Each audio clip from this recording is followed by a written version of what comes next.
Muito bem, senhoras e senhores, amigas e amigos da Eldorado, estamos de volta com o nosso Café da Tarde. 15 de novembro de 1889. Os militares, liderados pelo Marechal Manuel Deodoro da Fonseca, proclamavam a República no Brasil. Nós nem cremos que escravos outrora tenha vindo em tão nobre país. Hoje o rubro lampejo da aurora, mas irmãos não tiranos hostis.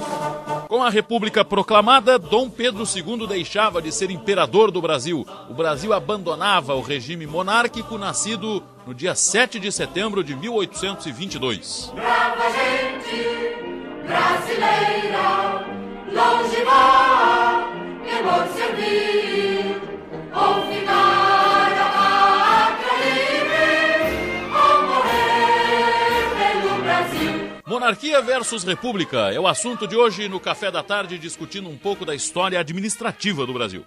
Se o Brasil tivesse continuado um império, o Brasil teria hoje como imperador Sua Alteza Imperial e Real, a Majestade, o Imperador Dom Luís de Orleans e Bragança. Dom Luís, cidadão já de avançada idade, reside em São Paulo, na Casa Imperial, que fica no bairro do Morumbi, e de lá conversa conosco seu irmão, o Dom Bertrand, Príncipe Imperial Dom Bertrand de Orleans e Bragança, que quando faltar Dom Luís, Dom Bertrand será o chefe da Casa Imperial Brasileira, que seria o imperador presuntivo, não é? Se o Brasil continuasse império, seria ele o futuro imperador do Brasil. E Dom Bertrand está conosco aqui no Café da Tarde. Dom Bertrand, como está o seu irmão Dom Luís, o chefe da Casa Imperial Brasileira, o papel que Dom Luís exerce enquanto chefe da Casa Imperial? Quais situações ele participa, o que ele tem feito? Ele anda um pouco mais recolhido por questões de saúde. Nos fale um pouco sobre Dom Luís, hein, Dom Bertrand? Exatamente, todo brasileiro tem consideração especial por Dom Luís, por isso foi ele que exatamente deu esse novo impulso à causa monárquica no Brasil, desde a entrada da atual Constituição, em 1988, em que restaurou a plenitude dos nossos direitos políticos. Se é uma classe que teve seus direitos políticos caçados durante 99 anos, foi a classe, os políticos monarquistas, porque até 1988 era proibido qualquer tipo de organização política que dependesse da ideia de uma restauração da monarquia. Na atual Constituição, graças a Deus, isso mudou. Graças ao quê? Graças a uma carta que Dom Luís enviou a todos os deputados constituintes, mostrando o absurdo, no momento de abertura política, de manter a limitação dos poderes, dos direitos políticos dos monarquistas. Porque no projeto de Constituição que estava sendo votado, tinha voltado a ser incluída a cláusula que mantinha os monarquistas fora da lei. Meu irmão Dom Luís, que é o chefe da Casa Imperial, tem uma carta aos constituintes mostrando esse absurdo. E no momento da votação, esse artigo do projeto de Constituição foi derrogado, foi vetado, pela imensa maioria dos brasileiros só votaram a favor da manutenção da limitação aos direitos políticos nessa ocasião, dois partidos, o PT e o PCdoB. Todos os outros partidos votaram pela derrogação dessa cláusula. E graças a isso, a partir de 1988, foi possível, com a orientação do meu irmão, o desenvolvimento do movimento monárquico e esse sentimento que está crescendo e está no subconsciente da maioria dos brasileiros. Porque a índole do povo brasileiro não é republicana, era monárquica. Vamos escolher o rei de futebol, o Pelé, foi o rei de futebol, não foi o presidente de futebol. Uma senhora quer abrir uma loja de roupas infantis, podemos escolher entre dois nomes. A fininha na primeira dama ou a princesinha? Qual seria? Evidentemente a princesinha, porque está na índole do povo, o regime monárquico, o regime corresponde à ordem pós-poder da criação. E que tem como modelo fundamental a família. Porque uma nação, antes de mais nada, o que é? Uma grande família com ensino como organizar. Bem, apenas a pensar que existem dezenas de processos tramitando no Tribunal Superior Eleitoral para a criação de novos partidos políticos no Brasil. E 4 desses processos dizem respeito a partidos políticos que defendem a monarquia parlamentarista. Um deles é o PCI, o Partido da Causa Imperial, que busca surgir para defender a monarquia. O que o senhor pensa disso, dessas mobilizações partidárias em prol da monarquia? A monarquia tem que ser necessariamente suprapartidária, porque nós defendemos uma monarquia parlamentar constitucional. que o monarca não pode ter um partido. Ele é monarca, ele é chefe de Estado, e o chefe de Estado não pode depender de um partido, nem sofrer as mudanças impostas pelo partido de turma. Por isso nós fizemos que sempre que meu irmão, sobretudo João Bispo, que é o chefe da Câmara Imperial, sempre fez questão de estar acima das disputas partidárias. Nós temos amigos e colaboradores nos vários partidos, e muitos desses partidos levantam o problema monárquico. Mas não há nenhum partido que seja o partido do movimento monárquico que represente a Casa Imperial. Pois é, mas a monarquia, ela é defensora do sistema parlamentarista de governo. É o rei com o primeiro-ministro, como é na Espanha, como é na Austrália, como é na Inglaterra, como é na Noruega, na Dinamarca, na Suécia e assim por diante. Lhe pergunto, como defender o parlamentarismo no Brasil com essa qualidade de parlamento que nós temos, Dom Bertrand? Esse parlamento não representa os brasileiros, porque esses partidos, esses políticos todos, foram eleitos com honrosas exceções, evidentemente, mas foram eleitos na base de uma propaganda que custou milhões de reais. Que isso foi comprado à custa dos impostos, à custa das negociadas, à custa da corrupção.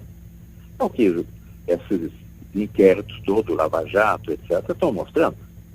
Eles não representam o Brasil autêntico. O que representa o Brasil autêntico são esses brasileiros que saíram no ano passado, pelas ruas do Brasil, protestando contra a corrupção e manifestando que o André foi muito interessante, porque os brasileiros saíram à rua bradando o quê?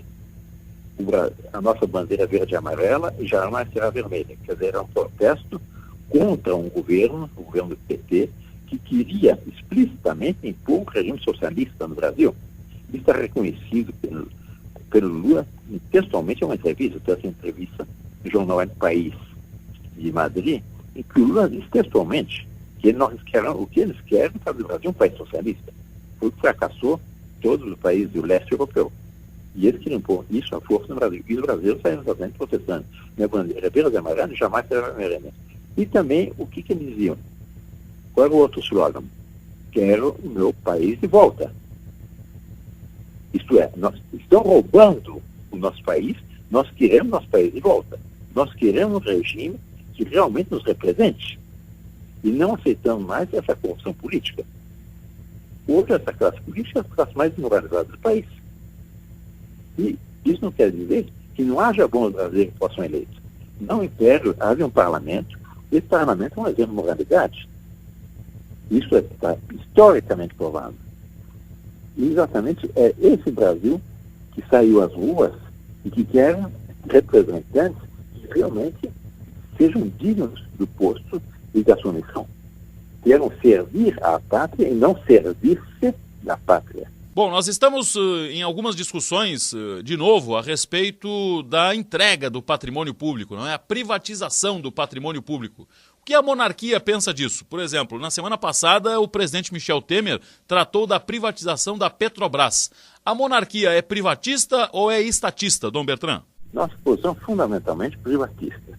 Mas nós não concordamos com vender todas as nossas hidrelétricas, as linhas de transmissão, e mais não sei quantas coisas para chineses, porque quem está comprando isso, esses chineses estão comprando, não são firmas privadas, são companhias que pertencem ao governo chinês, são estatais do governo chinês, que é um governo oficialmente comunista, que nós estamos desestatizando aqui e reestatizando, não com o poder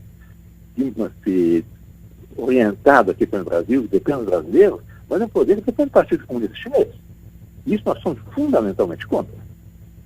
Deveria haver uma privatização, é verdade. Quanto mais privada a economia for depender da iniciativa privada, melhor. Mas, sobretudo, com capitais brasileiros, com bens brasileiros, etc. E não o Banco de Desenvolvimento Nacional. O BNDES está financiando a compra das companhias estatais para uma grandes companhias estatais de um governo comunista, como o governo chinês. Isso nós somos absolutamente contra. Bem, Dom Bertrand, o senhor esteve em Santa Catarina aqui há algum tempo, esteve visitando Orleans, inclusive aqui na região, não é? O que o senhor pode dizer da sua visita recente a Santa Catarina e do movimento monarquista por aqui, hein, Dom Bertrand? Eu estive em Orleans, em Brusque, em várias regiões aqui de Santa Catarina. Infelizmente, não fui até Bom, nessa eu fui até Criciúma, eu fui ao sul.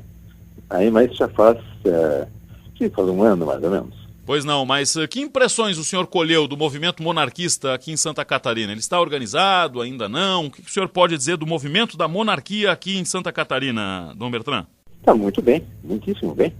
A acolhida que eu recebi foi a melhor possível. Tanto das autoridades municipais, quanto, sobretudo, do público catarinense.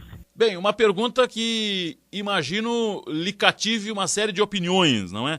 Há o que ser comemorado? O Brasil tem o que comemorar neste 15 de novembro, passados tantos anos da proclamação da República, em Dom Bertrand? Absolutamente nada. Pelo contrário, o início é uma tragédia. Que era 15 de novembro foi um golpe de Estado de uma minoria contra a vontade do povo. O Arecibo Lobos, o ministro do Interior do primeiro governo republicano, teve uma expressão que ficou célebre, em que ele dizia: o Brasil assistiu bestificado à proclamação da República. E o decreto de proclamação da República previa, no seu artigo 7º, decreto número 1 da República, previa no artigo 7º uma consulta popular se o Brasil de fato queriam a República ou preferiam continuar com a monarquia. E o decreto, esse decreto número 1 dizia: está provisoriamente proclamada a República. No artigo 7º dizia: até que o povo brasileiro possa pronunciar-se. Essa consulta nunca foi feita, só foi convocada no plebiscito de 93, no qual não havia igualdade de condições. Porque nós não tínhamos quadro, não tínhamos leis, não tínhamos nada, porque estávamos fora da lei. Muito bem, o Café da Tarde de hoje está ouvindo Dom Bertrand de Orleans e Bragança, príncipe imperial do Brasil. Ele está falando aqui sobre os tempos do Brasil Império, a monarquia que acabou no Brasil exatamente no dia 15 de novembro de 1889. Estamos voltando hoje exatos 128 anos no tempo. Quando foi proclamada a República, dizia-se o seguinte: o Brasil precisa desse novo regime, mas em algum tempo os brasileiros serão chamados às urnas para dizerem um plebiscito se querem a restauração da monarquia ou a manutenção da República. Esse plebiscito ocorreria em poucos anos. Sabe quando ele aconteceu? Aconteceu em 21 de abril de 1993. Levou quase 104 anos para que os republicanos pagassem a promessa. A República ganhou com larga votação, mas muitos monarquistas ficaram com essa chama acesa, porque a monarquia no plebiscito de 93, mesmo estando proibida no Brasil, era proibido falar em monarquia no Brasil até a Constituição de 88. Então, fazia 4, 5 anos que a monarquia voltava a ser assunto no Brasil, e ainda assim os monarquistas conseguiram mais de 10% dos votos naquela eleição, naquele plebiscito. Isso manteve acesa essa chama. Assunto de hoje no Café da Tarde de Clínica Odontológica Dr. André Lima. Todas as especialidades em um só lugar. Venha nos fazer uma visita na Rua Henrique Lage, 425, centro de Criciúma, com estacionamento próprio. Ou agende uma avaliação pelo 34338811. E Nativelli. Conheça na Nativelli o protetor solar facial masculino, especialmente desenvolvido para a rotina diária do homem. Seu uso diário traz 6 benefícios em um único produto: hidratação, toque seco, proteção dos raios UVA e UVB, antibrilho, antirruga, sensação de conforto após o barbear. Indicado para a pele muito sensível e queimaduras solares. Experimente o protetor solar facial masculino. Nativelli Pharma. É natural estar bem. 3430-0497 nos fundos do Shopping dela.